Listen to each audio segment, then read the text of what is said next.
ఒక చిన్న ప్రశ్న, మీ పోర్ట్ఫోలియోలో వోడాఫోన్ ఐడియా షేర్ ఉందా లేదా? ఒకప్పుడు ఉండి ఇప్పటికీ లాస్ చూసి బయటకి చెప్పుకోలేకపోతున్నారా? ఈ వీడియోలో హైప్ లేదు, ఫియర్ మాంగరింగ్ లేదు, కేవలం రియాలిటీ చెక్ మాత్రమే చూస్తారు. ముందుగా ఒక చిన్న మాట, మేము SEBI నమోదిత సలహాదారులు కాదని మీకు తెలుసు కదా. మీరు గమనించవలసిన విషయం ఏమిటంటే, ఇది బై సెల్ రికమెండేషన్ కాదు, ఇది ఎడ్యుకేషనల్ పర్పస్ మాత్రమే. మార్కెట్లో రిస్క్ ఎప్పుడూ ఉంటుంది, కాబట్టి మనం అన్ని వేళలా జాగ్రత్తగా మరియు బాధ్యతగా ఉండాలి. అసలు విషయంలోకి వెళ్దాం. వోడాఫోన్ ఐడియా అనేది భారతదేశంలో ఉన్న ఒక పెద్ద telecom company. Mobile services, 4G network, ఇప్పుడు ఇది 5Gలోకి కూడా ప్రవేశిస్తుంది. అది వేరే కథలేండి. కోట్ల మంది సబ్స్క్రైబర్స్ అంటే బిజినెస్ పూర్తిగా డెడ్ కాలేదు. కానీ ప్రాబ్లం బిజినెస్ లో కాదు, ప్రాబ్లం బ్యాలెన్స్ షీట్ లో ఉంది. ఇక్కడ ఒక ముఖ్యమైన విషయం చెప్పాలి. ఇన్ఫ్రా కంపెనీస్ లా వోడాఫోన్ ఐడియా కి ఆర్డర్ బుక్ ఉండదు. ఎంతమంది సబ్స్క్రైబర్స్ ఉన్నారు, వాళ్ళు ఎంత యూసేజ్ చేస్తున్నారు, అర్పు ఎంత పెరుగుతుంది అనే దానిపై రెవెన్యూ మొత్తం ఆధారపడి ఉంటుంది. ఇది ఎగ్జిక్యూషన్ గేమ్ కాదు, ఇది survival game. Vodafone idea investors పరిస్థితి ఏంటంటే, జీరో అవుతుందేమో, కమ్బ్యాక్ అవుతుందేమో, ఈ రెండు థాట్స్ మధ్యలోనే ఏళ్లుగా స్టాక్ అయిపోయారు. ప్రైస్ చాలా లోలో ఉంది, కానీ కాన్ఫిడెన్స్ ఇంకా లోవా. షేర్ రికవర్ అవుతుందన్న హోప్, ఎగ్జిట్ చేయలేని ఫియర్, ఇదే 6 ఇన్వెస్టర్స్ పెయిన్. వోడాఫోన్ ఐడియాకు అతిపెద్ద శత్రువు ఎవరో మీకు తెలుసా? అది మరెవరో కాదండి, దాని అప్పులే. Government dues, interest burden, network investment అవసరం. ప్రభుత్వ మద్దతు లేకుండా వోడాఫోన్ ఐడియాకు ఊపిరి పీల్చుకోవడం కూడా కష్టమే. వ్యాపారం మెరుగుపడినా, రుణ భారం తగ్గకపోతే షేర్ ధరల కదలిక స్థిరంగా ఉండదు.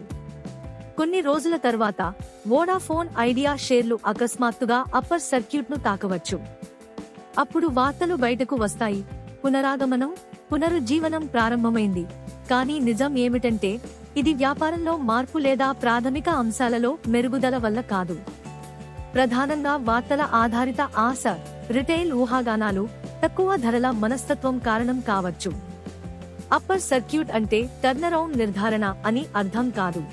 రీటైల్ ఇన్వెస్టర్స్ చేసే అతిపెద్ద తప్పు ఏమిటంటే, షేర్ ధర తక్కువగా ఉంది, ఇది చౌకైన స్టాక్ అని అనుకోవడం.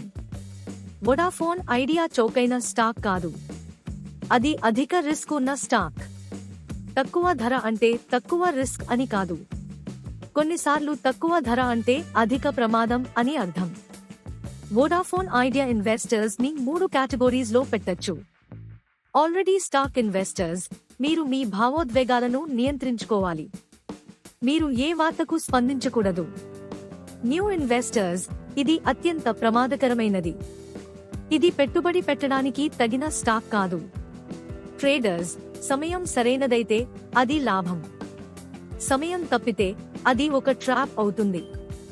వ్యయ దీర్ఘకాలిక సంపదను సృష్టించేది కాదు, ఇది మనుగడ మరియు ఊహాజనిత పెట్టుబడికి సంబంధించిన స్టాక్. వోడాఫోన్ ఐడియా కథ, ఇది లాభాల కథ కాదు, వృద్ధి కథ కాదు, ఇది కేవలం మనుగడ కోసం సాగిస్తున్న పోరాట కథ. This analysis is purely for educational purposes. We are not SEBI registered investment advisors, so this should not be treated as a buy-sell recommendation. We do not intend to defame or target any individual or organization.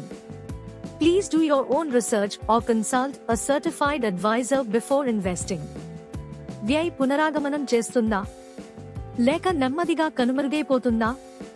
దీనికి సమాధానం భవిష్యత్తులో లేదు, అది company యొక్క balance షీట్లోనే ఉంది.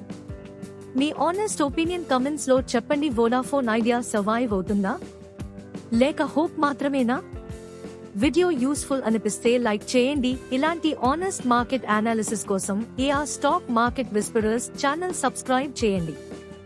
మేము deep research చేసి fact based market updates ను మీ ముందుకు తీసుకొచ్చే ప్రయత్నం చేస్తాం.